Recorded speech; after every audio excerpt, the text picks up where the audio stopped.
Welcome to special analysis. నేను అమ్మ మండవ. ఈరోజు అనాలిసిస్లో భాగంగా మనం తీసుకోబోతున్న టాపిక్ ఏంటంటే, ఈరోజు అనాలిసిస్కి నేను ఒక టైటిల్ పెట్టడం జరిగింది. ఆ టైటిల్ మీరు చూసినట్లయితే, అప్పుడేమో చంద్రబాబు నాయుడు అరెస్టుపై కామెడీ, ఇప్పుడేమో చంద్రబాబు నాయుడు దేవుడు అని చెప్పేసి నేను టైటిల్ పెడతాం జరిగింది. ఇదేం ట్విస్ట్ అని కూడా పెట్టాను. ఇది చాలా వరకు అర్థమయ్యే ఉంటుంది మీకు ఎవరి గురించి టైటిల్ పెట్టామో అనేది. కేటీఆర్ గురించే. ఎందుకంటే గత కొంతకాలంగా ఏదైతే కేసీఆర్ కుటుంబం చాలా సీరియస్గా చంద్రబాబు నాయుడిని ఆకాశానికి ఎత్తేసే ప్రయత్నం చేస్తూ ఉంది. తమకు ఎప్పుడు అవకాశం వచ్చినా చంద్రబాబు నాయుడు మీద తమ స్వామి భక్తిని చాటుకోవడానికి పోటీలు పడుతూ ఉన్నారు కేసీఆర్ బిడ్డలంతా కూడా. ఒకవైపు కవిత చంద్రబాబు నాయుడు అంతటి తోపు లేరు అని కూడా మాట్లాడుతుంది. ఒకవైపు కేటీఆర్ చంద్రబాబు నాయుడు ఐటీకి ఆద్యుడు, ప్రపంచ పటంలో ఆయన అమరావతిని పెట్టబోతున్నారని చెప్పి ఆయన మాట్లాడుతూ ఉంటారు. ఇంకోవైపు హరీష్ రావు కూడా ఆకాశానికి ఎత్తేస్తూ ఉంటారు.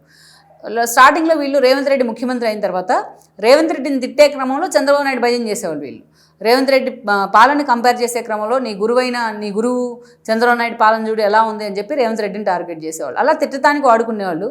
తర్వాత రోజుల్లో ఒక్కో దెబ్బ వాళ్ళ మీద పడే కొంది చంద్రబాబు నాయుడుకు ఉన్న ప్రయారిటీ ఏంటి, ఆయన్ని తాము ఎలా ఇబ్బంది పెట్టాము, దానివల్ల తాము ఎలా అనుభవిస్తున్నాము అనే విషయం వాళ్ళకి అర్థమైంది.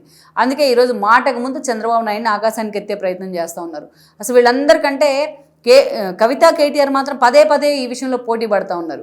కవిత కంటే ఈరోజు అవసరం తన తండ్రితో డిఫర్ అయింది, ఆ పార్టీతో డిఫర్ అయింది, ఆ పార్టీ ద్వారా వచ్చిన ఎమ్మెల్సీని వదులుకున్నారు ఆవిడ. సో సొంతగా తన పార్టీని ఎస్టాబ్లిష్ చేసే ప్రయత్నం చేస్తున్నారు. తనకు టీఆర్ఎస్ఏ కావాలని చెప్పి అటు కేసీఆర్ని కూడా డిఫెన్స్లో పడేస్తూ ఉన్నారు. ఇలాంటి సమయంలో ఆమెకు టీడీపీ ఓట్ బ్యాంక్ అవసరం. ఎందుకంటే టీడీపీ ఓట్ బ్యాంక్ పవర్ ఎలా ఉంటుంది అనేది మనం ఎన్నో చూసాం. అసెంబ్లీ ఎన్నికల దగ్గర నుంచి ఏదైతే పార్లమెంట్ ఎలక్షన్స్ దాకా అక్కడి నుంచి మనం చూసే ఒక cantonment and then Jubilee Hills ఉప ఎన్నిక, మొన్నటి పంచాయతీస్ కానీ, అదేవిధంగా రేపు రాబోతున్న జిహెచ్ఎంసీలో కూడా ఇదే రిఫ్లెక్షన్ రాబోతోంది. సో ఇవన్నీ చూసిన తర్వాత ఈరోజు ఆవిడకి తెలంగాణ టీడీపీ ఓట్ బ్యాంక్ ఎక్కడికి వెళ్ళలేదు, ఇంకా భద్రంగా అక్కడే ఉంది. నేతలు లేకపోయినా, నడిపించే నాయకులు లేకపోయినా తెలంగాణ టీడీపీ క్యాడర్ మాత్రం చాలా కమిటెడ్గా ఉంది. ఇతర పార్టీల నుంచి తమకు అవకాశం వచ్చినా, తమకు ఓటు తమ చేతిలో ఉన్నా ఎప్పుడూ కూడా చాలా వైజ్ డెసిషన్ తీసుకున్న సందర్భాలు ఉన్నాయి వాళ్ళు. అలాంటి సందర్భం నుంచి ఈ రోజున కవితకి ఆ ఓట్ బ్యాంక్ కావాలి అంటే చంద్రబాబు నాయుడిని ఆకాశానికి ఎత్తేయాల్సిందే. ఎందుకంటే కొత్తగా పార్టీ పెడతా ఉన్నారు. ఈరోజు తన తండ్రి పార్టీని టార్గెట్ చేస్తూ ఉన్నారు. తన తండ్రి పార్టీకి ఈరోజు వాయిస్ లేదు కాబట్టి ఆ వాయిస్ తాను కావాలనుకుంటూ ఉన్నారు. అందుకే తెలంగాణ టీడీపీ నేతలు ఎవరైతే ఉన్నారో, టీఆర్ఎస్లో ఉన్న నేతలు, వాళ్ళందరినీ కూడా తన వైపు గేలం వేస్తున్నారు ఆవిడ. తనతో టచ్లో ఉన్నారు వాళ్ళంతా. తన తండ్రికి ఇక స్కోప్ లేదు రాష్ట్ర రాజకీయాల్లో, కేటీఆర్ని ఎవరూ నమ్మట్లేదు కాబట్టి అందరూ తన వైపు వస్తారని ఆవిడ భావిస్తూ ఉంది. సో ఇలాంటి పరిస్థితుల్లో టీడీపీకి ఇంకా రాక్ సాలిడ్గా ఉన్నట్టు ఓట్ బ్యాంక్ తన వైపు వస్తే తనకి ఎంతో కొంత ఏదో లాభం ఉంటుంది. దట్టు బీసీ నినాదం అందుకున్నారు కాబట్టి టీడీపీ క్యాడర్లో కూడా చాలా వరకు బీసీ ఓట్ బ్యాంకే ఉంది. అందుకే ఆవిడ చంద్రబాబు నాయుడిని మాటకు ముందు ఆకాశానికి ఎత్తేస్తూ ఉన్నారు. ఇంకా గట్టిగా మాట్లాడితే తన పార్టీని అనౌన్స్ చేసిన రోజు చంద్రబాబు నాయుడు ఆశీస్సులు తీసుకోవాలని కూడా అనుకుంటా ఉన్నారు. ఆమె సన్నిహితులు చెప్తా ఉన్నారు ఇదే మాట. ఇది అర్థమవుతుంది. మరి కేటీఆర్కి ఎందుకు ఇంత తాపత్రయం? ఇక్కడే ఎందుకు ఈయన ఇదే కేటీఆర్ గతంలో చంద్రబాబు నాయుడిని ఎంత దారుణంగా అవహేళన చేశారో గుర్తుండే ఉంటుంది. ఎందుకంటే టీడీపీ క్యాడర్, టీడీపీ ఉన్నన్ని రోజులు కూడా ఈ డైలాగులు తరాలు మారినా కేటీఆర్ చేసిన పని మర్చిపోరు. ఎందుకంటే ఆ చంద్రబాబు నాయుడు ఆ రోజు కేసీఆర్లోని చోట కేసు క్రియేట్ చేసి స్కిల్ డెవలప్మెంట్ పేరుతోని ఆయన తీసుకెళ్ళి రాజమండ్రి సెంట్రల్ జైల్లో పడేశారు, నంద్యాల నుంచి తీసుకెళ్ళి. ప్రపంచం మొత్తం కూడా ఆ రోజు ఆయనకి మొత్తం జగన్మోహన్ రెడ్డికి ఎదురు తిరిగే ప్రయత్నం చేసింది. ముందుగా మనం చూస్తే పవన్ కళ్యాణ్ లాంటి వాళ్ళు వచ్చి మద్దతు ఇవ్వడం, ములాఖత్ కావడం, ఇవన్నీ జరిగాయి.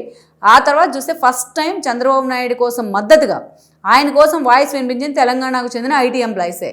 ఐటీకి ఆద్యుడు చంద్రబాబు నాయుడు అనే పేరుంది కాబట్టి ఆయనకు ఆ స్థాయిలో మద్దతు వచ్చింది. వాళ్ళు వస్తే కేటీఆర్ చాలా అవహేళన చేశారు. ఆ రోజున మీరు ధర్నాలు ఏమైనా ఉంటే ఏపీలో చేసుకోండి అని మాట్లాడారు.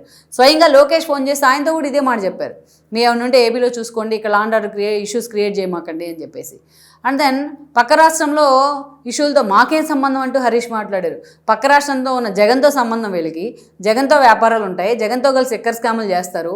బట్ అన్నీ జగన్తో కలిసి జగన్ని సాధారణంగా ఆహ్వానిస్తారు వాటేసుకొని మరి కాళేశ్వరంకి శంకుస్థాపనకు.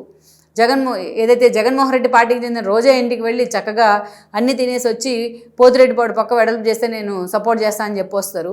ఇలాంటివన్నీ చేస్తారు కానీ బట్ పక్క రాష్ట్రంలో చంద్రబాబు నాయుడు అరెస్ట్ చేస్తే మాత్రం వీళ్ళకి సంబంధం ఉండింది కాదు ఆ రోజున అని హరీష్ రావు మాట్లాడారు. కేసీఆర్ అయితే అసలు కనీసం దీన్ని ఖండించలేదు, కనీసం ఒక ప్రకటన కూడా రిలీజ్ చేయలేదు. బట్ కేటీఆర్ అయితే చాలా దారుణంగా మాట్లాడారు. పక్క రాష్ట్రంలో జరుగుతున్నవి మాకేం సంబంధం అంటమే కాదు, ఆయన నిరసనలు తొక్కేసే ప్రయత్నం, నిరసనలు చేసిన వాళ్ళ మీద కేసులు పెట్టే ప్రయత్నం, అరెస్ట్ చేయించే ప్రయత్నం, వీటన్నిటి తోడు చంద్రబాబు నాయుడు అరెస్ట్ అంటే ఇది ఒక మిలీనియం జోక్గా నేను ఒక జోక్ చూశానని చెప్పి వర్ణించారు ఆయన.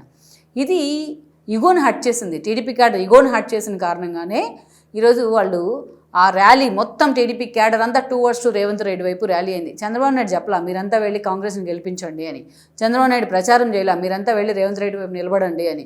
కానీ ఎంత వైస్ డెసిషన్ తీసుకొని క్యాడర్ మొత్తం రేవంత్ రెడ్డి వైపు ర్యాలీ అయిన పరిస్థితి ఉంది. అదే టెంపోని ఇప్పటి వరకు మెయింటైన్ చేస్తూ వస్తున్నారు వాళ్ళు. అందుకే కేటీఆర్కి భయం.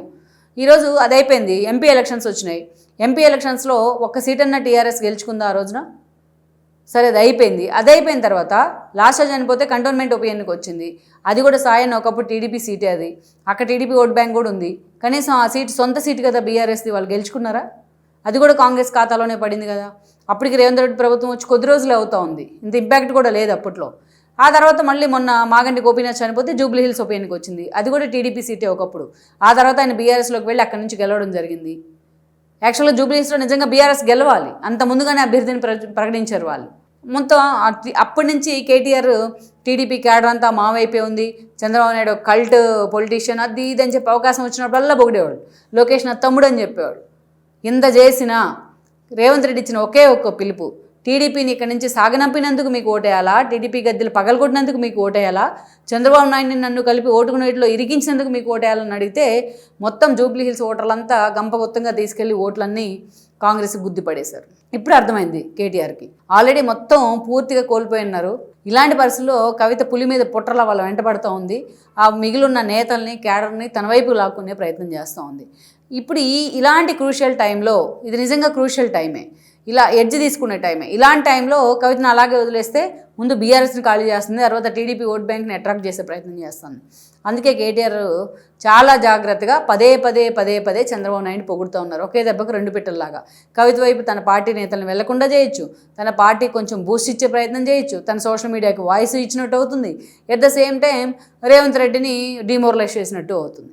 అందుకనే పదే ఈ రోజున కేటీఆర్ చంద్రబాబు నాయుడిని పొగుడుతూ ఉన్నారు దేవుడు రాముడు అంటూ.